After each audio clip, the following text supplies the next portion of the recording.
All right. I know y'all want to see this, so I'm about to show you.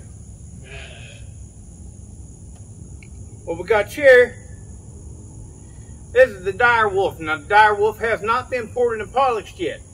All the Direwolf has is the high jet was plugged, you know, the second hole, the governing hole, and then the muffler was modded. That's it. Same things happened to this. Now, this one did not have the high jet plugged. Basically, the only performance modification that's different between the two of these is this one right here, been ported by yours truly, Hot Rod. That's right. So we're going to see. Now, this ain't broken in yet. It ain't broken in yet. I got to take up for it a little bit. I don't know how this is going to match up. This is definitely broken in. So, this right here has only got a few cuts on it. You saw them all in the video that I just released yesterday. So, anyways, what we're going to be doing, we got this right here. This is a proper echo bar for it. It's 24 inches. The one that I was running the other day, was not an echo bar. It was a Husqvarna that had been modified. So this is a proper echo bar, which the difference is this is 81 drive lengths, and the Husqvarna bar was 84 drive lengths. Not that that would make too much of a difference, but I'm saying it might be a little bit shorter. Now, this tree ain't the same size throughout, and it'll change in hardness and everything. But I've already warmed this one here up, so we're going to get to cutting.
She sure feels like she cuts faster.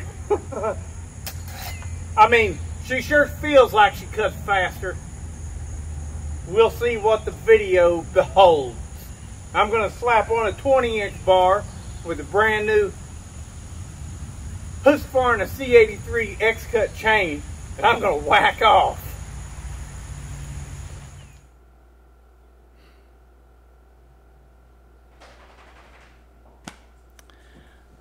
Yeah, so that was very disappointing. Charlie, if you're watching this, Charlie Briscoe has told me a handful of times that the dyno can be very humbling. Well, what I'm doing, I mean, there are others that do it, but typically whenever you see a person, they've ported a chainsaw, all you see is the finished product. And quite often, all you see is the finished product with a razor sharp chain in soft wood. You know, but most of that, though, the softwood thing, that's regional. That's not their fault. The people that are porting a chainsaw and then showing it in the wood. Anyways, they look amazing, and you know, I'm certain that many of them are actually amazing and stuff. But without a bar to measure against, it's all useless. The dyno is useless unless you have a bar to measure against. And in the case of Dyno Joe, he has the bar to measure against. He typically will dyno before and after. And that's essentially what I'm doing whenever I cut into the exact same piece of wood. So now, the oiler is definitely not oiling on the ported Timberwolf. I am going tomorrow. Hopefully they will have an oiler in stock. But I did look at it, and what it is that little plastic gear that spins the oiler. The oiler gear itself is just melted because it was probably my fault whenever I reassembled everything. But it could have happened whenever the saw burnt up. I don't know. But it's not oiling. And I've added in, or well, I haven't edited the video fully yet. So I'm telling you right now, here is the whack off that I was doing with that chainsaw. And I decided to try and do a whack off. I thought it's just 3 cuts. It'll make it through there before that chain swells up. It absolutely did not make it through there. And, well, just watch. Here you go.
Okay, so as you can see there, by the time I made it to the third run, it was so bad that I could barely even cut with it. I was having to baby it through the vice grip.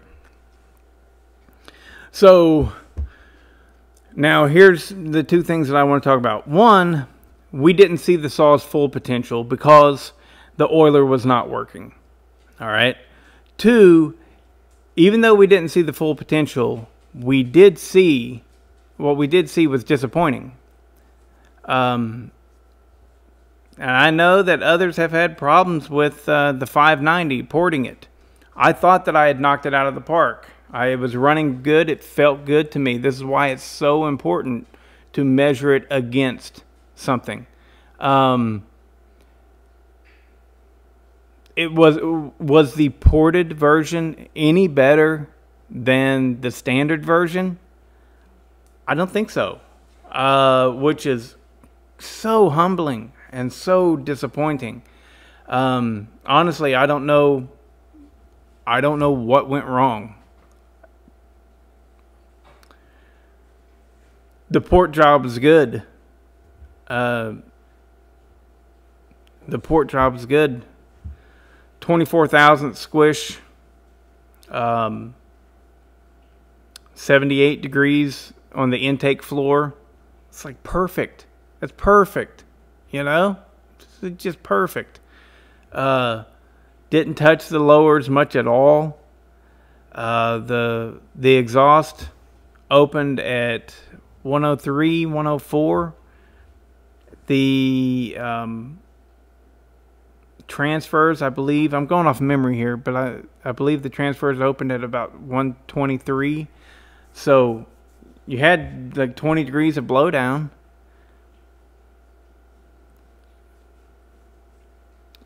I don't know what went wrong, but it's still. There's another thing too in that video with where I was doing the whack off and the 14x14, right? You notice that it started picking up. It started idling high and stuff. I had only changed the crank seal on the PTO side, on the clutch side. So I went ahead and I changed the crank seal on the flywheel side as well, and because it did show some symptoms of having an air leak somewhere. And the bad thing is, setting up for these videos takes a lot of time, and so we probably won't get a chance to video that saw again. I'll run it, make sure it's running good, and then give it to Andre. I mean, it's a good run. It will be a good running saw, a good oiling saw, and that's that. I was hoping for it being more than that, but I see the problems that people have porting these saws. They're not typical. They're not standard, and if you are out there and you've ported them, and you're like, I've gotten good results. Have you? I mean, I know that Charlie has dyno results on his. That speaks volumes, because, you know, whenever you port a 620 and it can get 7 like I think you got like 7.4 horsepower out of that thing. That means, yeah, you figured out how to port these things. I think he's done some seriously good work with the 590s as well, but they're the same saw, guys. You know, they're the same saw, just little minute differences here and there.